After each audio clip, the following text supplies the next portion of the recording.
ప్రభువా, నాకు ఈ చెడ్డ అలవాటు ఉంది, తీసేయి. ప్రభువా, నాలుండి ఈ చెడ్డ అలవాటుని తీసేయి. ఈరోజు ఎంతో మంది వారు చేసే ప్రయత్నములు ఏమీ లేకుండా దేవుని సన్నిధిలో ఏదో ఒక ప్రార్థన చేస్తే దేవుడు అన్ని చేసేస్తాడు అనుకుంటున్నాం. కానీ ఒక చిన్న హెచ్చరిక ఇస్తా.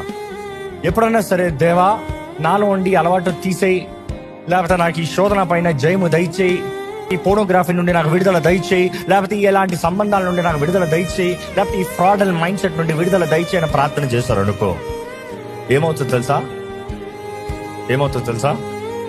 ఇంకా ఎక్కువ అవుతుంది. Yes, because you're asking for a test. ఒకసారి ఫెయిల్ అయ్యాను, రెండో అటెంప్ట్ కావాలని అడుగుతున్నాం. ఎందుకంటే దేవా నాలో ఈ కోపము తీసేయి, ఈ బూత్ మాటలు తీసేయి అంటే దేవుడు ఏం తీసుకొస్తారు తెలుసా? సరే అయితే ఇంకొంచెం పరీక్షిద్దాము, ఇంకొంచెం అనుమతిద్దాము, ఇంకొంచెం అపవాది వచ్చి రెచ్చగొట్టనే. ఆ రెచ్చగొట్టేటప్పుడు మొదటిసారి ఫెయిల్ అయ్యావు, రెండోసారి ఏం చేస్తావు? మొదటిసారి నోటుకు వచ్చినట్టు మాట్లాడేసావు, తప్పని గ్రహించుకున్నావు, రెండోసారి ఏం చేస్తావు? తీసి అనేక సార్లు అనుకుంటాం, దేవా తీసి అన్న వెంటనే దేవుడు ఏదో నీళ్ళు అంటే అట్లా బిష్కాన్ని తీసేస్తాడు.